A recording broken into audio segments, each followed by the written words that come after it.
سے توبہ کر رہے ہیں اور معافی کی درخواست کر رہے ہیں. ربنا ظلمنا انفسنا، اے ہمارے رب ہم نے اپنے نفس کے اوپر، ہم نے اپنی جان کے اوپر ظلم کیا ہے. ہم دونوں نے، حوا نے اور ہم دونوں نے اپنے نفسوں پر ظلم کیا ہے. لیکن یہ بھی حقیقت ہے وَإِن لَّمْ تَغْفِرْ لَنَا وَتَرْحَمْنَا، اگر تو نے ہماری مغفرت نہ کی، اگر تو نے ہم پر رحم نہ کیا، لَنَكُونَنَّ مِنَ الْخَاسِرِينَ، تو اللہ ہم کہیں کے نہیں رہیں گے، ہم نقصان اٹھانے والوں میں سے اور خسارہ اٹھانے والوں میں سے ہو جائیں گے. لیجئے آدم علیہ السلام اس دنیا میں آئے، ان کے آنے کا ذکر اللہ نے کیا تو ان کی پریشانی کا ذکر بھی کر دیا.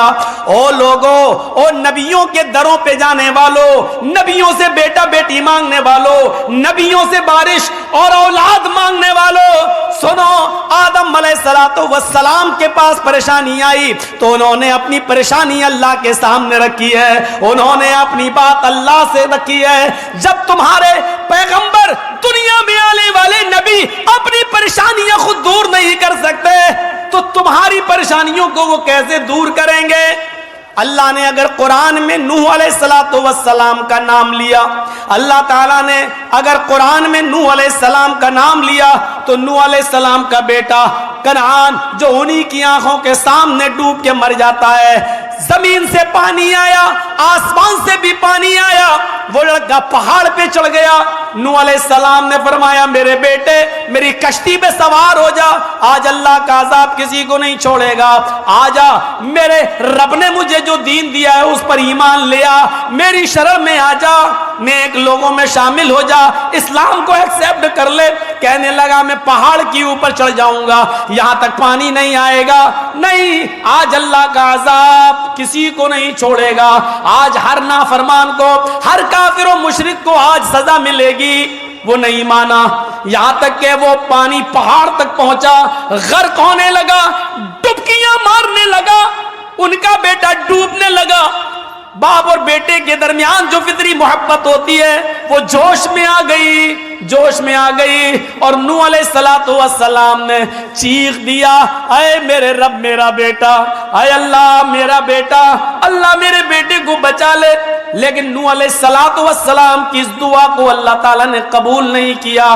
فرمایا اے نوح ایسی باتیں مت زبان سے نکالو جس کا علم تمہیں نہیں ہے. تم جس کو اپنے اہل و عیال کا کہہ رہے ہو، انہو لیس من اہلک، وہ تمہارے اہل و عیال سے نہیں ہے، وہ تمہارا بیٹا ہی نہیں ہے، مرنے دو اسے، میں تمہاری دعا قبول نہیں کروں گا. آج کہہ دیا بیٹا، آئندہ کبھی اپنی زبان سے اس کو بیٹا مت کہنا. غور کرو، نوح علیہ السلام نبی ہیں، پیغمبر ہیں، لیکن ان کی آنکھوں کے سامنے ان کا بیٹا ڈوب کے مر جاتا ہے، غرق ہو جاتا ہے. نوح علیہ السلام نے دعا کے لیے ہاتھ بھی اٹھائے، پکارا بھی، لیکن اللہ رب العالمین نے ان کی دعا بھی قبول نہیں کی. یہ ظاہر ہے اللہ پر کوئی پریشر نہیں بنا سکتا ہے اور اللہ کے اوپر کوئی اپنا حکم نہیں چلا سکتا ہے. دعا مانگنے کا اختیار سب کو ہے، لیکن قبول کرنا نہ کرنا یہ اس کی مرضی پر ڈیپینڈ ہے. وہ چاہے تو ایک مجبور اور ایک مزدور کی دعا سن لے، وہ چاہے تو غار میں پھنسے ہوئے 3 لوگوں کی دعاؤں کو سن لے، اور وہ چاہے تو نوح علیہ السلام کی دعا کو بھی ریجیکٹ کر دے. اس کے اوپر کوئی پریشر نہیں بنا سکتا ہے، اس کے اوپر کوئی دباؤ نہیں بنا سکتا ہے، وہ ہر چیز پر قادر ہے. میرے پیارے ساتھیوں، نوح علیہ السلام اپنی آنکھوں کے سامنے اپنے بیٹے کو ڈوبتا ہوا دیکھتے رہے اور نہیں بچا پائے.